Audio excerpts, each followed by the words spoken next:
शुक्लाम्बरधरं विष्णुं शशिवर्णं चतुर्भुजं प्रसन्नवदनं ध्यायेत् सर्वविघ्नोपशान्तये। वसुदेवसुतं देवं कंसचाणूरमर्दनं देवकी परमानन्दं कृष्णं वन्दे जगद्गुरुं।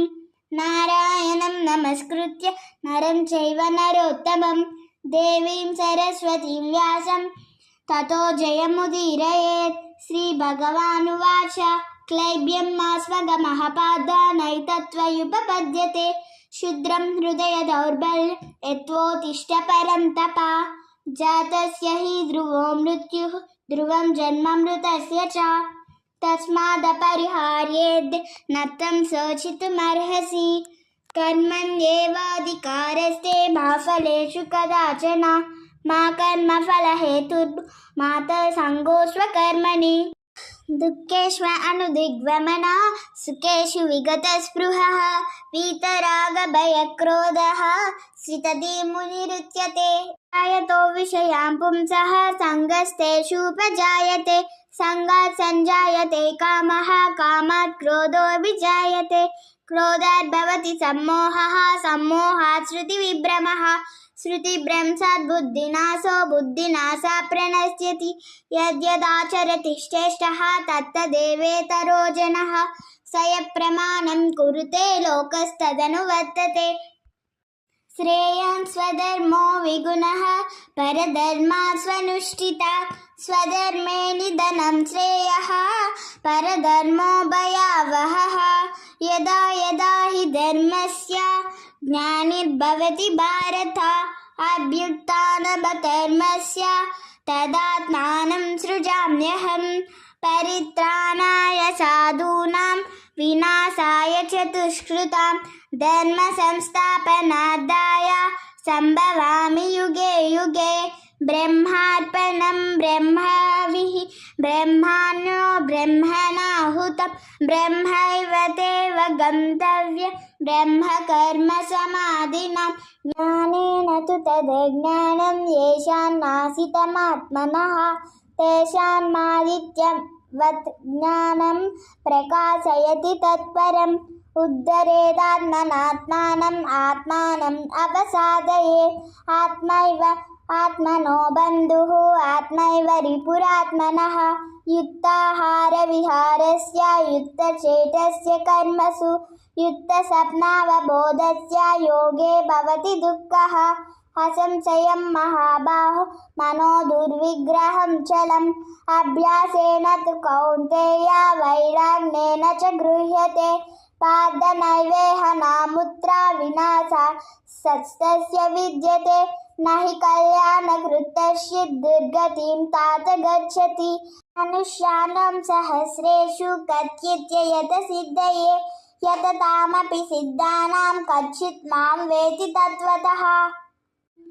बहूनां जन्मनामन्ते ज्ञानवान् मां प्रपद्यते वासुदेव सर्वमिति स महात्मा सुदुर्लभः। अन्तकाले च मामेव स्मरन्मुक्त्वा कलेवरं यः प्रयाति समद्भावं याति नास्त्रस्य संशयः। ब्रह्मभुवनाल्लोका पुनरावर्तिनोऽर्जुन मामुपेत्य तु कौन्तेय पुनर्जन्म न विद्यते। अनन्या चिन्तयन्तो मां ये जना पर्युपासते तेषां नित्याभियुक्तानां योगक्षेमं वहाम्यहम्। पत्रं पुष्पं फलं तोयं यो मे भक्त्या प्रयच्छति तदहं भक्तृप्रहृतम् अस्नामि प्रयतात्मनः। अहमात्मा गुडाकेशः सर्वभूताशयस्थितः अहमादित्यमद्यं च भूतानामन्त एव च। यद्यद्विभूतिमत्सत्त्वं श्रीमदूर्जितमेव वा तत्तदेवावगच्छत्वं मम तेजोंस सम्भवम्। भक्त्यातनन्यया शक्या अहमेवं विदोऽर्जुन ज्ञातुं द्रष्टुं च तत्त्वेन प्रवेष्टुं च परन्तप। मत्कर्म कृत् मत्परमो मद्भक्तः सङ्गवर्जितः निर्वैरः सर्वभूतेषु यः स मामेति पाण्डव।